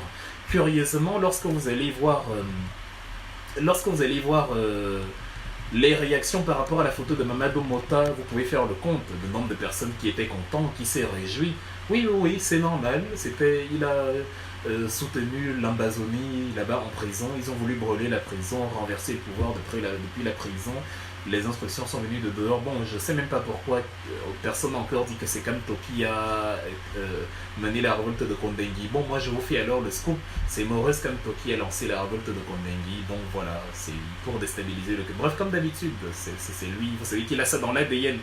Et donc, les mêmes se sont réjouis, comme Maurice Kamto et ses complices ont voulu déstabiliser Kondengui, les mêmes se sont réjouis de voir Maurice Kamto, de voir Mamadou Mota et sa suite avec des chaussures, donc ils ont été contents de voir un humain déshumanisé comme ça, emprisonné parce qu'il a marché. Parmi les gens qui sont contents, il y en a qui ont volé, qui ont escroqué des centaines de milliers de francs chez des amis, qui ont escroqué la femme du voisin, qui ont escroqué, je sais pas, quelque chose, mais qui sont en liberté et qui trouvent normal que quelqu'un qui a marché se retrouve en prison. Donc, quand je vois les réactions, quand je vois les sourires, quand je vois celui qui a dit sur Equinox TV là actuellement que nous sommes dans une république de construction, alors qu'on lui dit qu'on est en train de torturer des prisonniers et de leur fracturer les bras, je me dis mais... Donc ces gens qui nous disent qu'on a besoin d'éducation, au lieu de prêcher par l'exemple et montrant comment ils brillent par leur éducation, montrent en fait qu'ils sont pires que nous. Et ils n'ont pas besoin d'éducation mais d'exorcisme total. Parce qu'on ne se réjouit pas de la barbarie comme ça. Moi, je m'offusque de la souffrance de tout le monde. Je ne fais pas de parti pris, je ne suis pas d'un côté comme de l'autre. Si les gens ne voulaient même pas qu'il y ait la crise anglophone, ils accepteraient le All Anglophone Conference. Mais nous demandons la All Anglophone Conference, nous demandons le fameux dialogue national.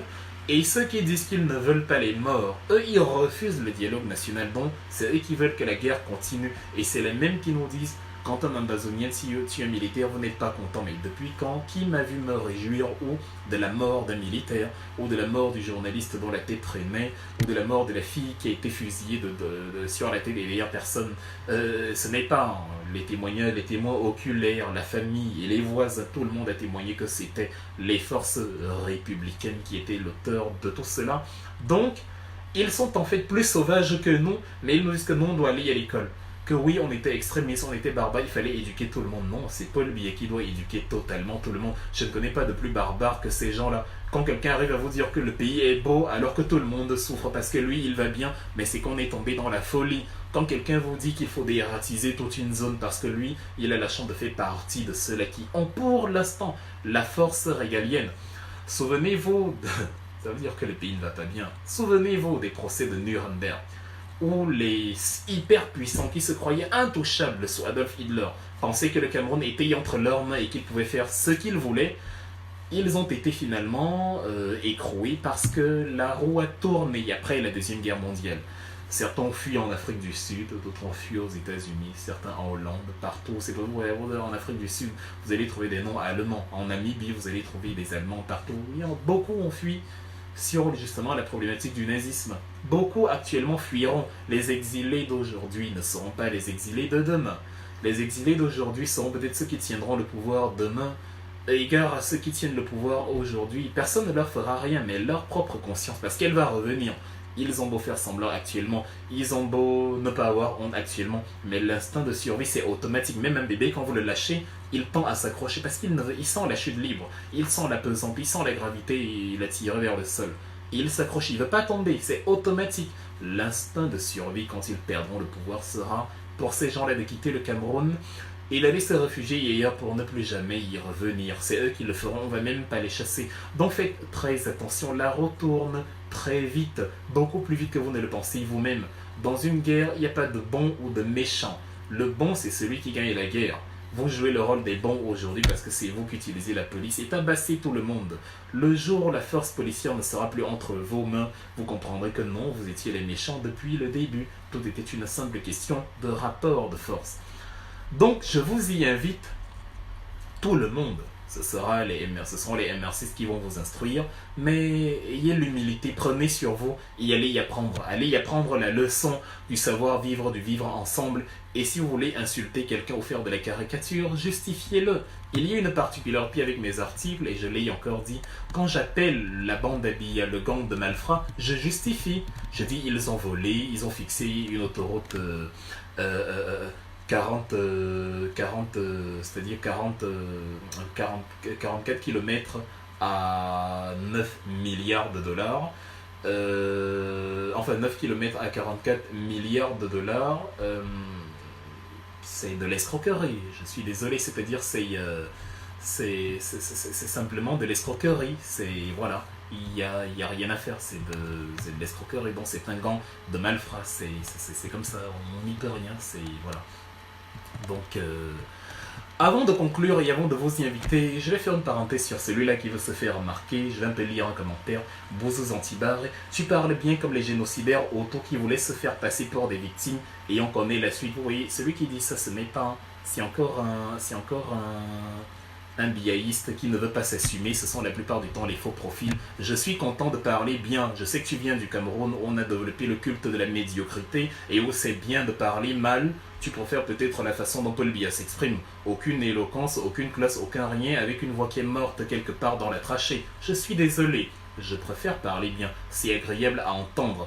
Et les génocidaires autour ne parlaient ni bien ni mal. C'est une simple radio, la RTLM, la radio-télévision libre des 1000 collines, qu'on a laissé diffuser de la barbarie, un peu comme certaines télévisions actuellement diffusent de la barbarie actuellement. C'est-à-dire, voilà, je suis désolé, ce n'est que de ça qu'il s'agit. Donc, voilà, donc, voilà, c'est tout simplement cela. Je ne vais pas continuer, je ne vais pas lire le reste des commentaires, mais je vais conclure ce direct à ce niveau où je vais vous dire, bon, je rectifie, le monsieur à qui je répondais tout à l'heure, là ne s'adressait pas à moi, mais en tout cas, ceux qui parlent de moi en ces termes, parce qu'ils sont nombreux, je leur envoie cette réponse-là. Parce que les gens sont toujours hors sujet. Quelqu'un écrit là, je ne suis pas homosexuel, garçon. La meilleure façon de le savoir, et je vais te dire en termes crus, j'adore les femmes, je suis même un obsédé, même si ça ne se voit pas. J'ai réussi à garder une image lisse parce que c'est l'espace public, mais il faut me voir dans mes coulisses, je suis une véritable machine à tuer, il ne faut pas me faire confiance du tout. Et si tu veux, je sais pas, hein, si tu as quelqu'un dans ta famille, une fille qui est très jolie, arrange un petit rendez-vous avec moi, on se rencontre et tout le tralala. Tu auras la confirmation par 9 que je ne suis pas homosexuel et que je ne l'ai jamais été. Ça ne risque pas d'arriver. Bien au contraire, quand on voit les mensurations des femmes en terre africaine, je ne sais même pas comment les gens font pour être homosexuels. C'est incroyable. Moi je dis, faut que je rencontre un jour un homosexuel pour le féliciter parce qu'il faut beaucoup de talent pour y arriver, pour faire abstraction des magnifiques courbes qu'ont les femmes de chez nous et se jeter sur un autre homme. En fait, je suis tellement pas homosexuel que je ne comprends même pas ce que les femmes nous trouvent à nous les hommes. C'est un vrai mystère pour moi. Parce que je sais que nous ressemblons à des planches à pain qui, sans particularité aucune, it's a mystery. Donc, je suis désolé pour ceux qui colportent des imbécilités parce qu'ils ne peuvent exister que dans la stupidité, mais je crois que je t'ai donné la démarche à suivre. Alors, soit tu la suis, soit tu procèdes par le silence. Et c'est tout simple. Le silence est en fait la politesse des gens idiots qui savent qu'ils sont idiots. On va revenir sur la chanson du départ quand je disais que nous devons faire attention à la façon dont nous considérons le Cameroun.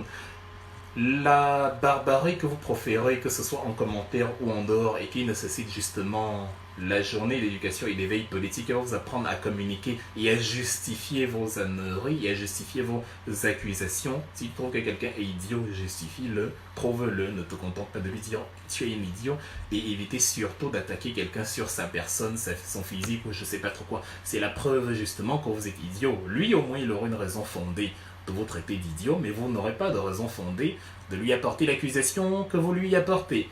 Donc, dans le ciel de ce que je disais, la chanson que je vous ai fait écouter au début, je vous fais écouter l'original tout à l'heure pour conclure, parce que c'est de cela qu'il s'agit. Si vous cédez à la diversion tribale, au lieu de parler économie, franc CFA, finance, importation, produit intérieur brut, Human Development Index, à rentrer de devises, notation financière, etc., vous allez entraîner le Cameroun dans une situation que vous pensez être favorable à vous, mais à la fin, elle vous sera défavorable et vous allez le regretter. Parce que vous allez vous rendre compte que non seulement ceux contre qui vous avez ourdi la machination perdent, mais vous perdez aussi. Parce que quand tu vas tuer un Bamileke, ou tu vas tuer un Bol, ou tu vas tuer un Layton aussi vont aller tuer ton cousin, ta famille, enfin je sais pas. La spirale de la violence va entraîner des choses qu'on ne comprend pas. Pourquoi les Rwandais se sont réconciliés? Parce qu'ils se sont rendus compte qu'il n'y avait pas de gagnant. Tutsi et Hutu se sont charcutés, c'est-à-dire on a monté les uns contre les autres, il y a un génocide de l'un contre l'autre, et après il y a eu une riposte, et après ça a créé une spirale. La spirale c'est comme le Mont Tiger, vous voyez, ça peut continuer indéfiniment. Indéfiniment, ça n'a pas de fin si on veut. Donc, pour que le Cameroun ne tombe pas là-dedans, pour que vous ne disiez pas, mais on ne savait pas, on pensait qu'on faisait ça seulement parce qu'on allait gagner.